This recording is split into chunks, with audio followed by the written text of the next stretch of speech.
सनातन धर्म के बोलो तुलसी महारानी के बोलो शालिग्राम भगवान के।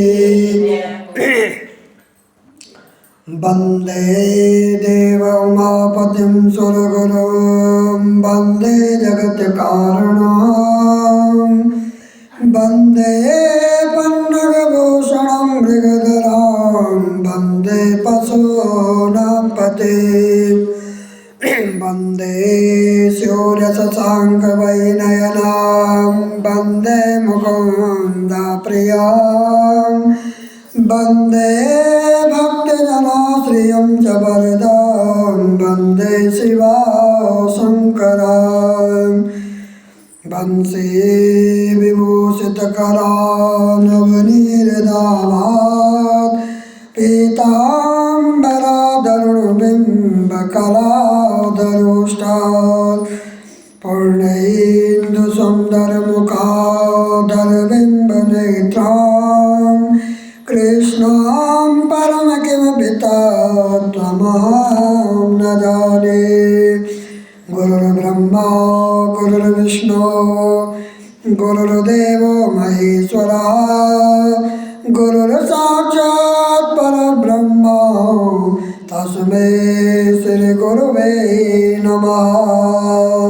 बोलो सद्गुरुदेव भगवान के बोलो वृंदावन बिहारी लाल के बोलो सांवली सरकार के बोलो तुलसी महारानी के बोलो शालिग्राम भगवान के। ओम नमः पार्वती पतये हर हर महादेव।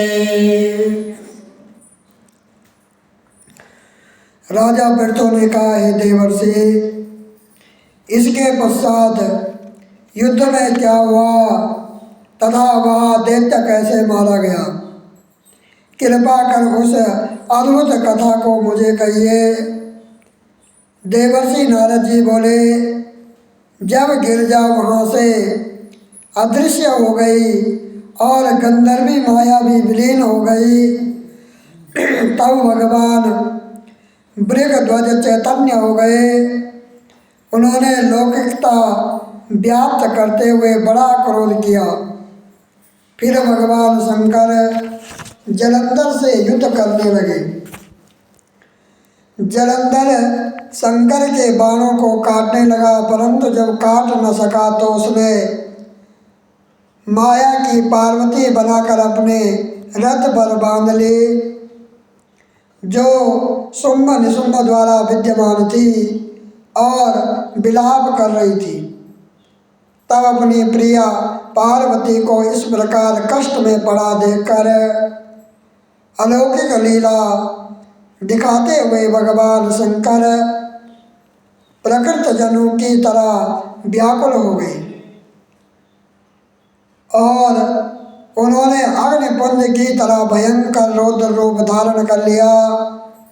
अब उनके रौद्र रूप को देखकर कोई भी दैत्य उनके सामने खड़ा होने में सामर्थ्य न हो सका और सब भागने और छिपने लगे। यहाँ तक कि शुंभ और निशुंभ भी युद्ध में स्थित होने को सामर्थ्य न हो सके। जलंधर की सारी माया क्षण मात्र में नष्ट हो गई। संग्राम में चारों ओर हाहाकार होने लगा। शिवजी ने उन भागते हुए शुंभ और निशुंभ को श्राप देकर बड़ी धिक्कार दी और उनसे कहा, तुम दोनों दुष्ट हो, तुमने मेरा बड़ा अपराध किया है। तुम पार्वती को मारते थे और अब युद्ध से भागते हो। भागते को मारना पाप है, इससे अब मैं तुम्हें नहीं मारूंगा, परंतु गौरी तुम्हें अवश्य मारेगी। शिवजी के ऐसा कहने पर समुद्रपुत्र जलंधर क्रोध में अग्नि के समान प्रज्वलित हो उठा। उसने शिवजी पर घोर बाण वर्षा कर दी, पृथ्वी पर अंधकार कर दिया। तब उस दैत्य की ऐसी चेष्टा देखकर भगवान शंकर बड़े ही क्रोधित हुए तथा उन्होंने अपने चरण गुप्त से बनाए हुए सुदर्शन चक्र को चलाकर उसका सिर काट लिया।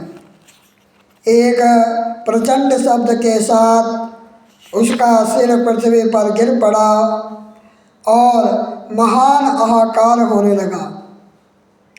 अंजन्य पर्वत के समान उसके शरीर के दो खंड हो गए। उसके रुधिर से संग्राम भूमि व्याप्त हो गई। सारी पृथ्वी विह्वल हो गई। शिव आज्ञा से उसका रक्त और मांस महागौरव में जाकर रक्त का कुंड हो गया तथा उसके शरीर का तेज निकलकर शंकर जी के शरीर में वैसे ही प्रवेश कर गया जैसे कि वृंदा का तेज गौरी जी के शरीर में प्रविष्ट हुआ था। जलंधर को मरा हुआ देख देवता, गंधर्व और सर्व प्रसन्न हो गए। बोलो सत्य सनातन धर्म की, बोलो तुलसी महारानी की, बोलो शिव शंकर भगवान की। श्रीमन नारायण नारायण नारायण भजमन नारायण नारायण नारायण गोविंद नारायण नारायण नारायण श्रीमन नारायण नारायण नारायण भजमन नारायण नारायण नारायण लक्ष्मी नारायण